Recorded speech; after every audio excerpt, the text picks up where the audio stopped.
이집트의 바로 왕, 고고학적으로 성사학자들이 연구를 해보니까 애굽의 제 19대 왕조의 아메노텝 2세 정도와 바로가 한판 붙었다, 그렇게 나옵니다. 도끼가 잔뜩 올라 있는 바로를 찾아가는 것이 모세에게 결코 쉬운 일이 아니었습니다. 그렇지만 한번 가기로 결심한 이상 가야 되는 것 아니겠습니까? 결과는 그가 예상한 대로였습니다. 단번에 순순히 들어줄 바로였다고 하면 애시당초 하나님은 모세라고 하는 지도자를 선택해서 가라고 명령하시지도 않았을 것입니다. 강야로 들어가서 하나님을 섬길 수 있게 해달라고 하는 모세의 요구에 대해서 바로는 한마디로 콧방귀를 뀌면서 일축합니다. 더 무거운 일거리를 주는 심술까지 부리기 시작합니다. 백성들은 더 심해진 고역 때문에 분통을 터뜨렸고, 난감해진 모세는 또 아론은 누구에게 하소연할 데도 없는 상황에 빠져서 하나님 앞에 더 간절히 메어 달리면서 나아가게 됩니다. 그러나 첫술에 하나님의 일이 배부르게 될 리는 없습니다. 하나님께서는 이미 예상했던 일 아니겠습니까? 이처럼 출애굽은 처음부터 난간에 빠졌지만은 그러기에 하나님은 모세가 더 필요했고 그에게 능력을 더 주시고자 하셨습니다. 오늘 모세가 나아가는 것은 하나님의 이름으로 나아가는 것입니다. 자기의 어떤 공부한 것이나 강야에서 쌓았던 여러 가지 훈련을 가지고 나아간 것이 아닙니다. 나이를 가지고 나아간 것도 아니고 하나님의 이름으로 나아가는 것입니다. 우리가 이 세상을 살면서 질병을 고쳐달라고 기도할 때도 자기의 어떤 감정이나 지식이나 어떤 결심을 가지고 나아가는 것이 아닙니다. 오직 예수 그리스도의 이름, 예수 그리스도의 이름의 권세, 그거 의지하고 나아갑니다. 직장 생활을 나갈 때도 마찬가지입니다.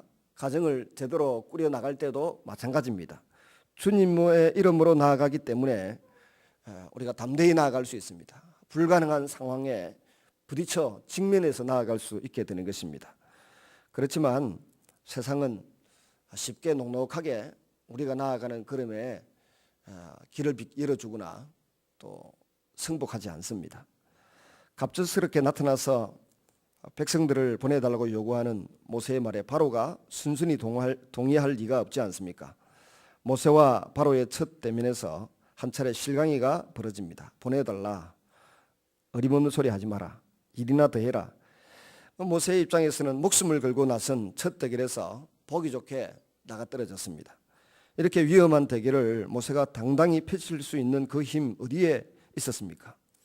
자신이 살아온 연륜을 가지고 안 됩니다. 왕실에서 공부한 그 공부 가지고도 되는 게 아닙니다.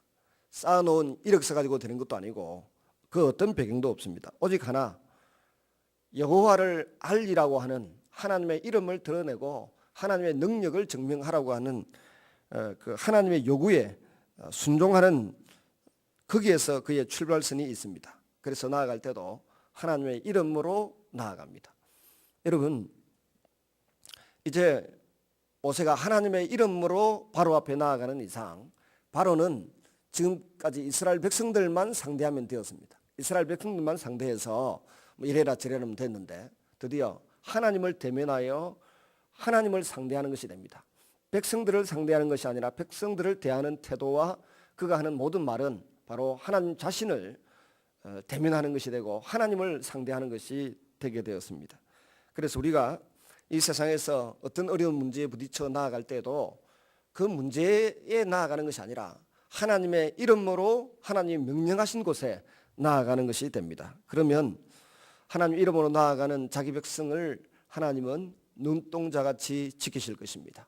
성경 전반을 살펴보면 하나님의 이름으로 나아가는 그 백성들을 자기 눈동자같이 사랑한다. 스가랴서 2장 8절에 보면 그렇게 말씀하시고, 예루살렘에 사는 이스라엘 백성들을 대면하는 외국의 군대들도 결국은 하나님을 상대하는 것이 되는 것입니다.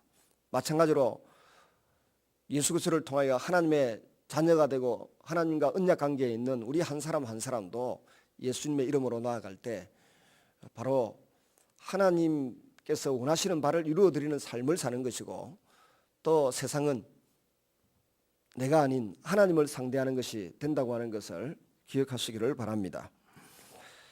모세와 아론이 하나님의 이름으로 바로를 찾아가서 백성을 보내라고 말했습니다.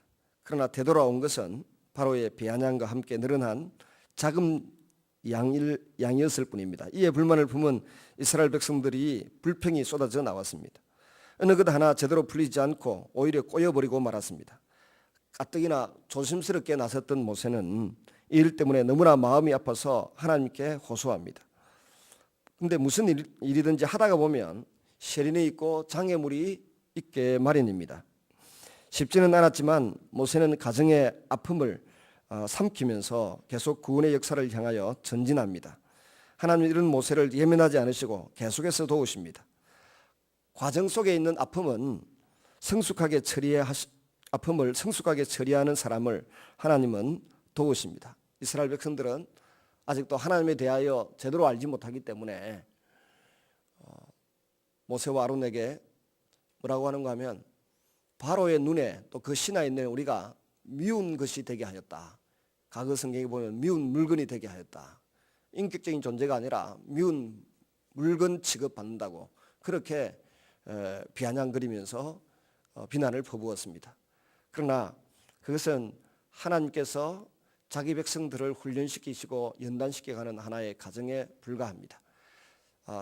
우리가 주님 앞에 충성하고자 할 때, 더 기도하고자 할 때, 더 순종하고자 할 때 반드시 사단은 가만히 있지 않습니다. 자기 소유를 뺏기고 자기 능력의 한계를, 자기 역량의 한계를 이렇게 깨어 부수는 하나님의 이름과 하나님의 능력이 나타나기 때문에 사단은 긴장하게 되어 있고 더 우리를 힘들게 할 수 있습니다.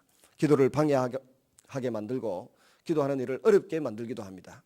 그러므로 더 깨어서 정신을 차리고 더 단단히 주를 바라보고 주를 향하여 매달릴 때 주님은 분명히 우리의 삶을 선하게 인도해 주실 줄로 믿습니다. 오늘 이 아침에도 더 경각심을 가지고 주님을 향하여 눈을 부릅뜨고 마음을 고정시키는 귀한 시간이 되실 수 있기를 주의 이름으로 축원합니다.